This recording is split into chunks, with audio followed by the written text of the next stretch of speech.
नमस्कार दोस्तों, मैं डॉक्टर सुनील देवांगन, जोड़ प्रत्यारोपण एवं बात रोग विशेषज्ञ, cheap and director in best orthopaedic super speciality hospital in department of joint replacement and arthritis. Arthritis या गठियावात की समस्या बहुत कॉमनली देखने को मिलती है। लोग इसे समझ में नहीं पाते हैं कि कई बार जोड़ों का सिंपल दर्द जो होता है वह एक सामान्य दर्द है या गठियावात है। तो जब भी कोई जोड़ों का दर्द हो वो 3 से 5 दिन 7 दिन में अपने आप उठा हुआ हो और सेटल हो जाए तो उसे घबराने की ज़रूरत नहीं होती।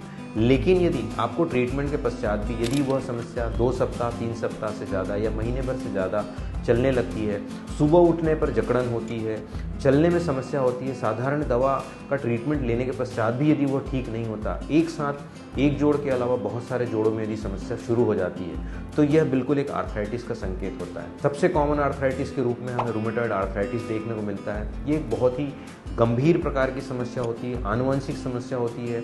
यह हाथों के पंजों से लेकर घुटने या कमर, कंधे, एंकल जॉइंट, फुट अर्थात शरीर के सभी जॉइंट के साथ साथ हड्डी को भी कमज़ोर करता है, उनको भी नुकसान पहुंचाता है और साथ में शरीर के दूसरे सिस्टमेटिक ऑर्गन्स को भी ये नुकसान पहुंचा सकता है। तो यह एक हड्डी और ये जोड़ की समस्या खाली नहीं है, यह शरीर के दूसरे अंग को भी परेशान करता है। उसी तरीके से हम देखते हैं एंकिलोजिंग स्पॉन्डिलाइटिस है।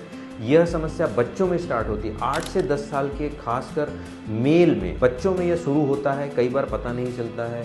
एक सिंपल कमर दर्द या हिप जॉइंट के आसपास कमर के दर्द के रूप में ये शुरू होता है और यह धीरे धीरे उसको जकड़ना शुरू करता है। यह पूरे स्पाइन से शुरू होता है और स्पाइन की जो मोबिलिटी होती है, जो उसकी फ्लेक्सिबिलिटी होती है, रेंज होती है, चाल होती है, उसे वह धीरे धीरे जकड़ कर एक बैम्बू की तरह अर्थात लकड़ी की तरह उसे जकड़ देता है। मेनली इस बीमारी को यदि हम शुरुआत में डायग्नोज कर लें, इसका हम ट्रीटमेंट शुरू कर दें तो फिर इसमें समस्या बहुत कम आती है, जोड़ों को नुकसान नहीं पहुंचाता, जोड़ों को ख़राब नहीं करता।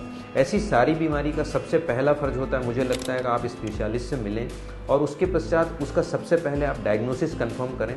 चूँकि आज हमारे पास में इतनी अच्छी टेक्नोलॉजीज़ हैं, हमारे पास अच्छी दवाइयाँ हैं, इंजेक्शंस हैं और इवन कुछ ऐसी भी दवाइयाँ हैं जिससे इस बीमारी को महज 24 से 48 घंटे में कंट्रोल किया जा सकता है।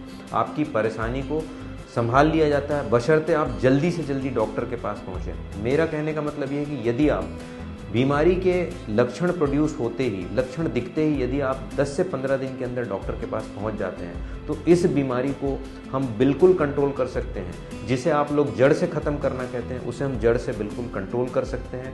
आपको किसी भी प्रकार के कॉम्प्लिकेशन या बीमारी के बहुत एडवांस होने की या उसकी वजह से बहुत मेजर नुकसान की आशंका ख़त्म हो जाती है और आप बीमारी को जितनी जल्दी रोक लेते हैं आप एक नॉर्मल लाइफ की तरह बिल्कुल लीड कर सकते हो और बीमारी से परेशानी की बजाय आप एक नॉर्मल हेल्दी लाइफ लीड कर सकते हैं। So connect with us at best orthopaedic super speciality hospital. Your mobility is our priority. Thank you.